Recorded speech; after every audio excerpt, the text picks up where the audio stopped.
Directo amigo de este programa, Rodrigo Montoya es uno de nuestros más notables profesionales de la antropología. Está vinculado con el mundo andino no solamente por su origen, sino por muchos de sus trabajos. Y acaba de publicar este volumen, Porvenir de la cultura quechua, desde Lima, desde Villa El Salvador y desde Puquio. ¿Por qué desde Lima, por qué desde Villa El Salvador y por qué desde Puquio, Rodrigo? Gracias, Ernesto, por tu generosa invitación.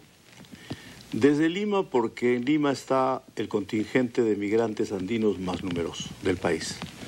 Desde Villa, porque en Villa El Salvador está también el contingente andino muy fuerte, sobre todo del sur, Ayacucho, Apurímac, Huancavelica, Cusco.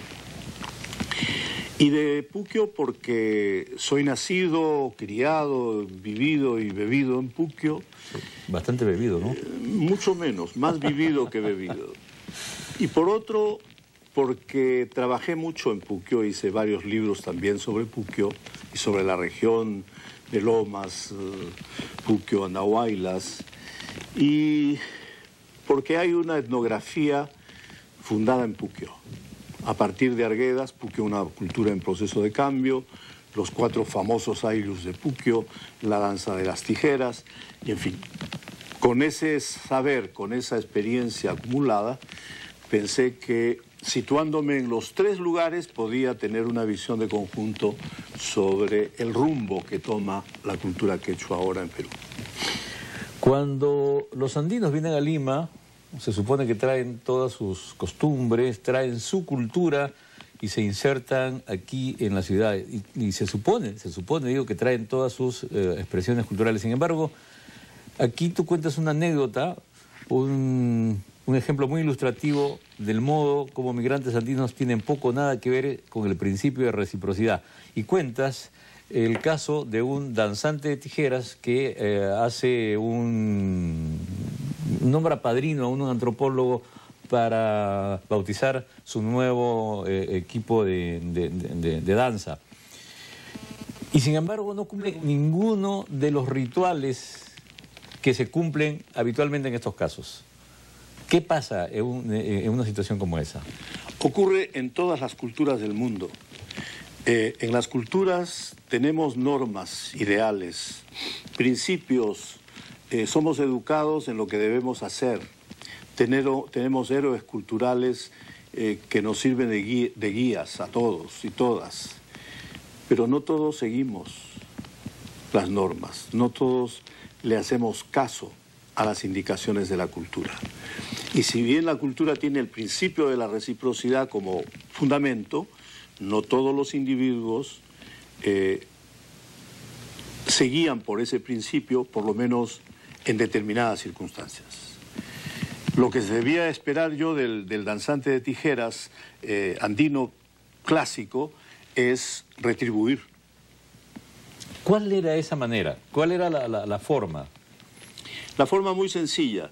Quien bautiza su ropa, con la palabra católica bautizo, le ofrece a sus padrinos una comida especial y una atención especial. Y recibe a cambio un regalo de los padrinos. Un regalo en la ropa, en comida, en bebida, en atención, en cariño, en afecto, en protección. Porque detrás de todo esto hay la búsqueda de alguien que puede ayudar al danzante en su futuro y en su, digamos, carrera artística. Eso es lo normal.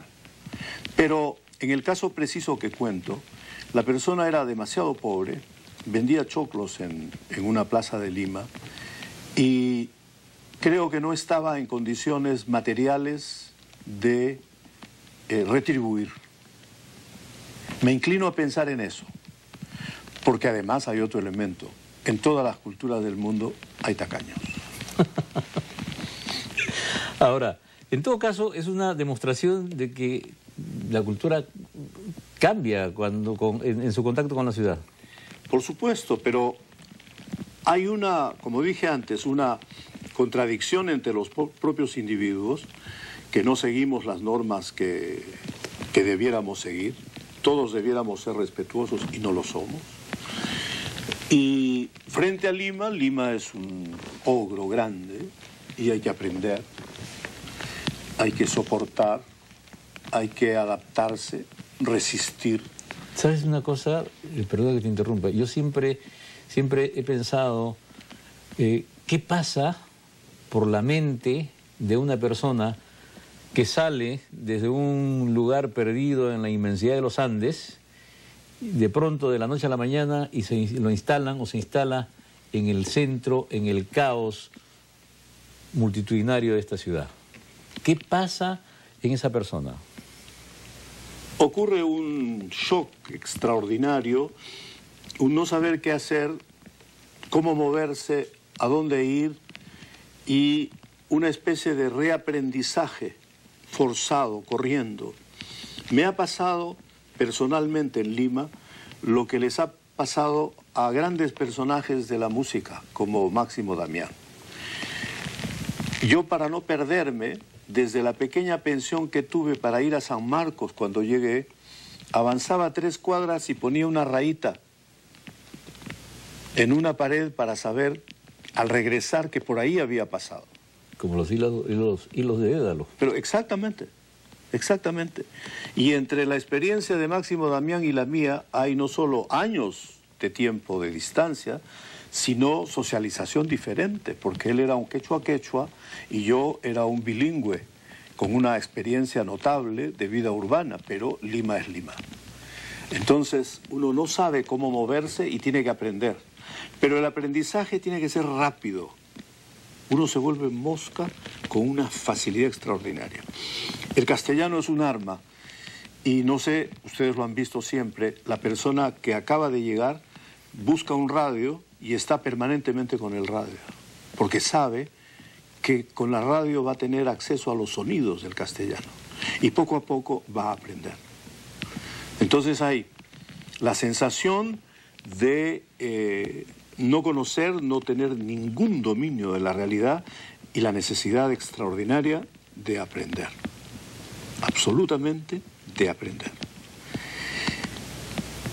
En eso hay resistencia, hay solidaridad, hay dolor, hay pena, hay nostalgia, hay ganas de regresar, hay ganas de seguir quedándose y seguir adelante. Y eso es lo que todo el mundo siente como migrante, como un drama, entre la pena, la nostalgia, la melancolía y la necesidad de seguir en Lima. Porque al haber venido a Lima se ha asumido un reto y no es posible, no tiene sentido volver, digamos, perdiendo ese reto. Como dice la canción, volver con la frente marchita. No se puede, no se debe, y eso es. Y eso además hace que todos se reúnan en un determinado lugar, se junten los fines de semana como ocurría y como sigue ocurriendo. Es la lógica, uno busca sus pares. Vale para todas las culturas del mundo. Los norteamericanos llegan a Lima y buscan sus pares. Los argentinos van a España y buscan sus pares. Los ayacuchanos llegamos a Lima, buscamos nuestros pares. Y poco a poco, en la medida en que tenemos un mayor dominio de la experiencia urbana y de la ciudad, nos vamos desprendiendo de nuestros pares y vamos alcanzando otros contactos, otras situaciones. Y eso es Villa El Salvador. Villa El Salvador es un arenal, la gente llega a Villa, a un arenal, y no tiene receta alguna para vivir en un arenal. En los Andes no hay arenales. Y lo que tiene un migrante que llega a un arenal es solamente las ganas enormes de construir una casa, de tener un techo para dejar de vivir en un tugurio, en un callejón o en la calle.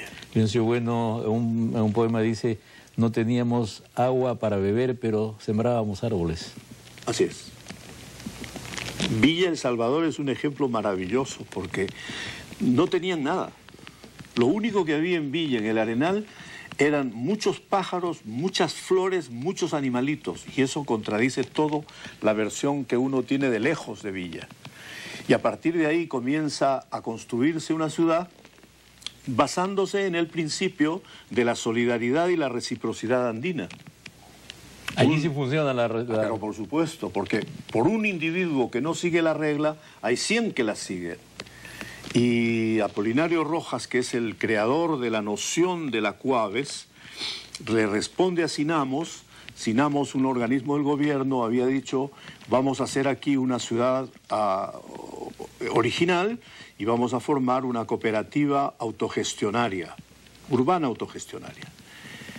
Apolinario Rojas, hombre de los Andes, de Lima, de San Pedro de Casta, criado y bebido en las champerías de San Pedro de Casta, en la vista del agua, responde y dice: no, ¿por qué una cooperativa? La cooperativa es ajena a nosotros. Nosotros tenemos una noción que es la comunidad. Y le vamos a llamar Comunidad Urbana Autogestionaria de Villa El Salvador. Claro, la Cuaves, famosa, esa es la Cuaves. Y empieza siendo un sueño, el sueño de una ciudad nueva donde hay solidaridad, donde hay canto, fiesta, trabajo, poesía, reciprocidad, donde hay energía, trabajo colectivo, donde hay ganas de organizarse y donde hay una voluntad de recrear las cosas, de ir más allá de lo que tenía la propia comunidad andina en su lugar o más allá de lo que ya tenía Lima en la experiencia de cada uno de los migrantes. Y esos 10 primeros años de Villa están marcados por la solidaridad y la reciprocidad. Las mujeres marcan el horizonte, son las claves para todo, y de ahí sale la guaguaguasi, de ahí sale el comedor popular, de ahí sale el comité del vaso de leche. Los hombres trabajan, se van fuera todo el día y las mujeres pelean y ordenan el mundo para conseguir el agua, la carretera, el transporte, la escuela, la salud.